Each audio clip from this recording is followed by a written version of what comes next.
नमस्कार, मी मनाली. काव्यतरंगाच्या आजच्या व्हिडिओमध्ये तुमच्या सगळ्यांचं खूप खूप खूप मनापासून स्वागत करते. खरं तर अनेक महिन्यांनी आज आपली भेट होते आहे. मध्यंतरी काही अपरिहार्य कारणांमुळे मला यूट्यूब काव्यतरंग यासाठी व्हिडिओ करता आले नाही. त्यासाठी खरं तर मी अतिशय क्षमस्व आहे. आणि बऱ्याच महिन्यांनंतर आज परत एकदा यूट्यूबचा हा व्हिडिओ करताना मलासुद्धा अतिशय आनंद होतो आहे. खरं तर आपण काव्यतरंगाच्या माध्यमातून अनेक कविता मी तुम्हाला ऐकवण्याचा प्रयत्न केला. बऱ्याचदा तुम्ही मला प्रतिक्रिया, प्रतिसादामधून तुमचं प्रेम कळवलंत आणि खरं तर त्याचमुळे मी अजून काहीतरी नवीन तुमच्या भेटीला घेऊन येण्याचा विचार करते आहे. कविता हा एक असा विषय आहे की जो प्रत्येकाच्या आयुष्यात भरून उरतो, जो प्रत्येक विषयाला आपल्यामध्ये सामावून घेतो आणि प्रत्येक विषयात कविता असते. मध्ये आपण अर्थकारण घेतलं, राजकारण घेतलं, समाजकारण घेतलं, मानसशास्त्र घेतलं, अगदी स्वयंपाकापासून ते प्रत्येक विषयामध्ये अनेक कविता आहेत की जे ह्या सगळ्या विषयांना आपल्याला समजवण्याचा प्रयत्न करतात, ह्या सगळ्या विषयांना मांडतात. आणि असंच काहीतरी ह्याच्या संदर्भात नवीन घेऊन येण्याचा माझा विचार आहे की जे येत्या काही दिवसांमध्ये मी तुम्हाला सांगेनच.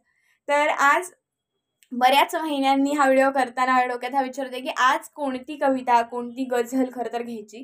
आणि माझी अतिशय खूप आवडती एक गझल आहे जी लिहिलेली आहे सुरेश भट.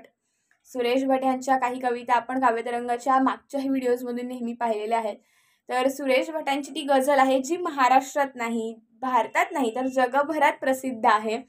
त्याच्यातला भाव, त्याच्यातले शब्द हे खरं तर प्रत्येकालाच भावतात, प्रत्येकालाच कुठेतरी प्रेमाच्या दुनियेत घेऊन जाणारे ते शब्द आहेत.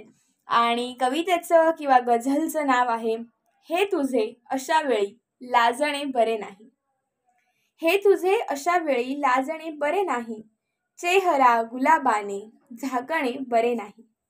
जे तुला दिले होते तेच ओठ दे माझे, जे तुला दिले होते तेच ओठ दे माझे, मागचे जुने देणे टाळणे बरे नाही. ऐक तू जरा माझे सोड मोह स्वप्नांचा, ऐक तू जरा माझे सोड मोह स्वप्नांचा, आज काल स्वप्नांचे वागणे बरे नाही. आज मोकळे बोलू, आज मोकळे बोलू, आज मोकळे हो, जीव एकमेकांचा जाळणे बरे नाही. हे तुझे अशा वेळी लाजणे बरे नाही, चेहरा गुलाबाने झाकणे बरे नाही. खरं तर प्रेम ह्या विषयावर जेव्हाही कुठेही कुठल्याही कार्यक्रमात कविता सादर होतात त्याच्यामध्ये अतिशय प्रामुख्याने ऐकायला मिळणारी कविता, ज्याला खूप सुंदर चाल लावून सुद्धा अनेक जण ती सादर करत असतात, अशी ही कविता, अशी ही गझल.